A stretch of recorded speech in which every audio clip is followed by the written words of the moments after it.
Oke, ini video dengan judul permintaan minyak sawit sedang tinggi. Malah dalam ekspor.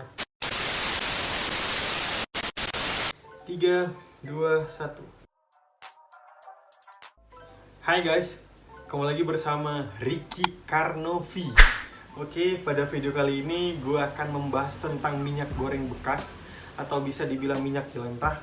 Sorry ya guys kalau misalnya ada kelewatan suara-suara berisik sedikit, itu suara mobil yang kelewat di depan rumah gue. Di sini gue mau bahas judul sudah gue catat di sini ya, yaitu permintaan minyak sawit sedang tinggi. Malah dilarang ekspor. Kok dilarang sih ekspor, Pak? Padahal minyak goreng itu sedang harga tinggi-tingginya loh. Sorry, maksud gue minyak goreng bekas, bukan minyak goreng. Sebenarnya kebutuhan dalam negeri itu kurang lebih 7 sampai dengan 8 ton. Sementara produksi kita bisa nyampe ratusan ton. Sebenarnya jual ke luar negeri itu nggak salah. Yang salahnya terlalu banyak dijual ke luar negeri sehingga pasokan di dalam negeri itu berkurang. Karena pengusaha-pengusaha Indonesia itu tahu kalau di luar negeri itu sedang kesusahan minyak goreng bekas dan minyak goreng. Makanya dijual semuanya itu ke luar negeri. Nah, di sini gue ada cocok tuh ditanya kan, harga tinggi karena kita produsen sawit terbesar di dunia. Salah satunya ya. Kenapa gue bilang salah satunya? Coba deh lo mikir, hari ini lo ada nggak makan makanan yang tidak digoreng dalam satu hari? Di Indonesia itu pasti akan terkenal dengan makanan yang digoreng. Krenyesnya makanan. Terus yang kedua, harus ada makanan yang ya bisa kita bilang standarnya kerupuk. Itu harus ada. Kerupuk pakai kecap, pakai garam tuh enak banget. Itu ya harus kalian tahu. Itu enak banget. Nah, di sini gue juga mencatat ya. Harga mahal karena pengusaha sawit jual ke luar negeri. Harganya itu mahal nih. Mahal nih harga minyak goreng baru ini mahal. Terus dia jual ke luar negeri. Jadi di lokal ini kan kekurangan. Jadi makanya mahal. Dan begitupun minyak jelantah. Kalaupun dia di luar negeri itu ikut mahal minyak baru, minyak jelantah juga otomatis ngikut. Seperti itu guys. Di sini juga gue ada catat lonjakan harga CPO saat ini. Gue kasih tahu ya, CPO itu merupakan bahan baku sawit, bahan baku pembuat minyak goreng juga lah, kalau gue nggak salah ya. Kalau salah silahkan komen di bawah karena tidak ada yang benar di dunia ini. Yang gue tahu CPO, crude palm oil, itu salah satu bahan baku utama untuk pembuatan minyak sawit atau minyak goreng. Whatever itu juga mahal. Intinya gini guys, setiap turunan sawit itu dari mulai hulu hingga ke hilirnya itu mahal semuanya.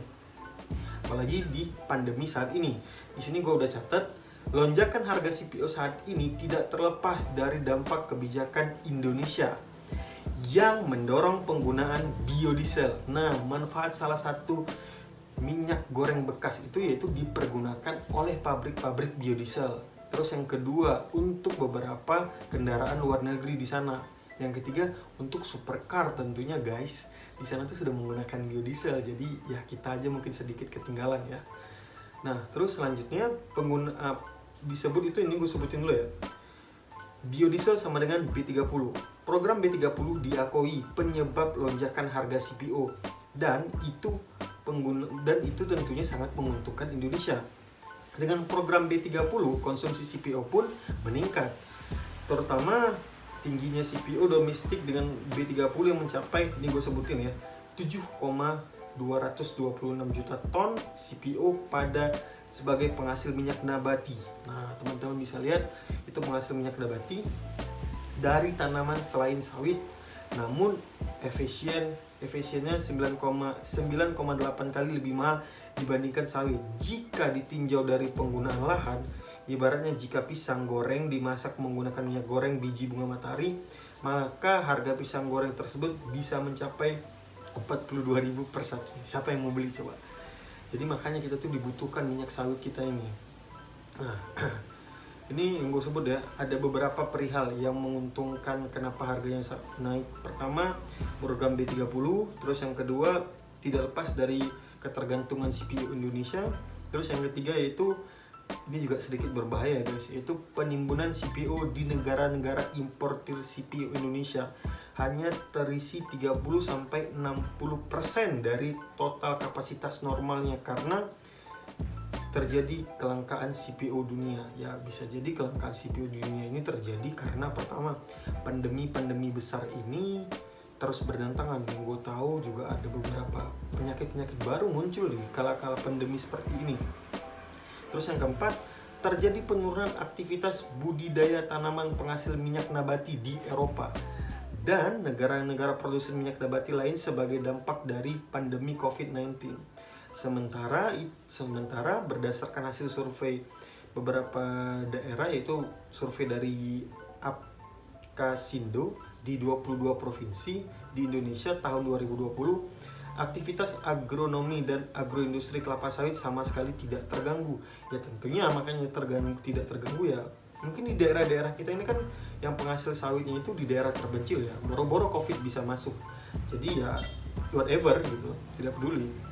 Yang kelima, ini paling berbahaya sih menurut gua, yaitu terbongkarnya rahasia negara-negara importir CPO Indonesia, bahwa tujuan mereka mengimpor CPO bukan hanya untuk kebutuhan konsumsi yang selama ini digunakan seperti itu. Nah ini gue bilangnya tetap biodiesel, bahan bakarnya, dan yang terakhir reselling, menjual kembali. Ini sering terjadi sih ya, reseller bisa kita bilang ya bahasa ini, menjual kembali seperti itu.